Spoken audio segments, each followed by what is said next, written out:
రాశులు 12 అన్నమాట. రాశులు 12. అవి మేషం, వృషభం, మిథునం, కర్కాటకం, సింహం, కన్య, తుల, వృశ్చికం, ధనస్సు,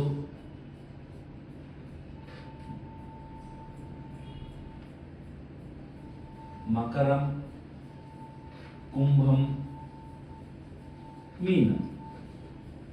సో వీటిని ఈ 12ని కూడా రాశులు అంటారు. ఈ రాశి చక్రంలో రాశులు అనేవి ఫిక్స్డ్ అన్నమాట. రాశులు అనేవి ఫిక్స్ అయి ఉంటాయి, కదలవు. రాశి చక్రంలో రాశులు ఫిక్స్ అయి ఉంటాయి. వాటిపైన నక్షత్రాలు కూడా ఫిక్స్ అవుతాయి. నక్షత్రాల గురించి మళ్ళీ మాట్లాడుకుందాం మనము. ఫస్ట్ రాశులు. ఈ రాశుల్ని ఈ చార్ట్లో, బర్త్ చార్ట్లో ఎట్లా ప్లేస్ చేస్తున్నారు, అలాగే వాటికి అధిపతులు, ఒక్కొక్కరికి ఒక్కో అధిపతులు ఉన్నారనమాట. వాటి అధిపతుల గురించి కూడా తెలుసుకుందాం. మేషానికి అధిపతి వచ్చి కుజుడు, అలాగే కుజుడుని కు అని రాస్తామన్నమాట. వృషభానికి అధిపతి వచ్చి శుక్రుడు, షు అని రాస్తాం. మిథునానికి బుధుడు, కర్కాటకానికి చంద్రుడు, సింహానికి సూర్యుడు, అలాగే కన్యకు బుధుడు, తులకు శుక్రుడు, అలాగే వృశ్చికానికి కుజుడు, ధనస్సుకు గురువు, మకరానికి, కుంభానికి శని, అలాగే చివరిగా మీనానికి గురువు. సో ఇలా రాశులు అనేవి నవగ్రహాలలో 9 గ్రహాల్లో రాహువుకి కేతువుకి సొంత ఇళ్ళు అనేవి లేవు. వీళ్ళిద్దరికీ లేవన్నమాట. ఇంకెవరికి ఉన్నాయి? మిగిలిన 7 గ్రహాలకి కూడా 7 గ్రహాలలో సూర్యుడికి ఒక్కొక్క ఇల్లు ఇచ్చారు రాశి చక్రంలో. ఇంక మిగిలిన 5 ఎవరెవరు? కుజుడు, బుధుడు, గురువు, శుక్రుడు, శని. ఈ 5టికి కూడా 2 ఇళ్ళు ఇచ్చారన్నమాట. అలా 10. ఇది 10, అది 2, 12 ఇండ్లు ఈ విధంగా పంచారన్నమాట. ఎవరికి? రాశి చక్రంలో ఈ రాశి చక్రంలో ఈ గ్రహాలకి ఈ విధంగా ఇళ్ళు అనేవి పంచారు. రాహుకేతువుకి అనేవి ఇళ్ళు అనేవి లేవన్నమాట. ఇప్పుడు దీన్నే మనం రాశి చక్రంలో రాసి చూద్దాం.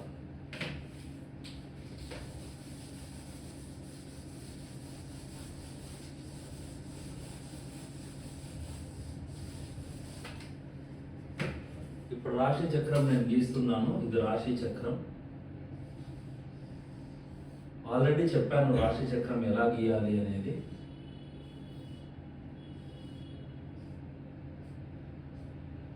పన్నెండు గళ్ళు, 12 ఇళ్ళు వస్తాయి. మొదటిది ఇల్లు ఇక్కడి నుంచి స్టార్ట్ చేస్తాము. 1, 2, 3, 4, 5, 6, 7, 8, 10, 11, 12. మొదటి ఇల్లు, మొదటి రాశి వచ్చేసి మేషం. రెండోది వృషభం, మిథునం, కర్కాటకం లేదా కటకం అంటాము, సింహం, కన్య, తుల, వృశ్చికం, ధనస్సు, మకరం, కుంభం, మీనం. ఇవి రాశులు అన్నమాట. ఈ 12 రాశులకి మన నవగ్రహాల్లో ఉన్న 7 మంది, రాహుకేతువు కాక మిగిలిన 7 మంది కూడా అధిపతులు ఉన్నారన్నమాట. మేషానికి అధిపతి కుజుడు, వృషభానికి అధిపతి శుక్రుడు, మిథునానికి అధిపతి బుధుడు, కర్కాటకానికి చంద్రుడు, సింహానికి సూర్యుడు, కన్యకు బుధుడు, అలాగే తులకు శుక్రుడు, అలాగే వృశ్చికానికి కుజుడు, ధనస్సుకు గురువు, అలాగే శని, కుంభానికి శని, దీనికి గురువు. ఈ విధంగా వారికి ఆధిపత్యం అనేది వచ్చిందనమాట. దీన్ని మనం గుర్తుపెట్టుకోవడానికి సింపుల్గా అధిపతులు ఎలా గుర్తుపెట్టుకోవాలి అనే దానికి ఒక చిన్న కథ రూపంలో ఇది నేను క్రియేట్ చేసుకున్న కథ. దాన్ని నేను గుర్తుంచుకోవడానికి అది మీకు చెప్పే ప్రయత్నం చేస్తాను. అడవికి రాజు సింహం. సింహము రాజు, కర్కాటకం పక్కనే చంద్రుడు, రాణి. ఇది రాజు ఇల్లు అయితే ఇది రాణి ఇల్లు అన్నమాట. సో వాళ్ళిద్దరూ ఉండడానికి ఒక ఇల్లు. వాళ్ళిద్దరూ ఉన్నారంటే వాళ్ళకి భోజనం కావాలి కదా. భోజనాని కోసం బుధుడు వంటశాల, పాకశాల, అలాగే ఆ వండే అతను ఉండే ఇల్లు అన్నమాట. వండే మనిషి ఉండే ఇల్లు, వండే మనిషి ఉండే ఇల్లు ఇది. అదేవిధంగా రాణికి ఎంటర్టైన్మెంట్ కావాలి. ఇప్పుడైతే టీవీలు అవి ఇవి ఉన్నాయి. వృషభం అంటే ఎద్దు.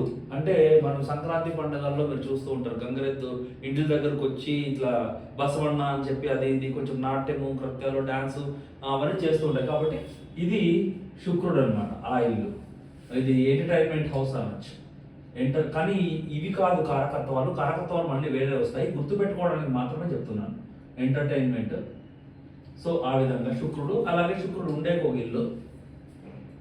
నెక్స్ట్ అలాగే సేనాధిపతి కుజుడు సేనాధిపతి, రక్షించాలి కాబట్టి అతను వెపన్స్ అన్ని పెట్టుకోవడానికి ఇంకొక ఇల్లు.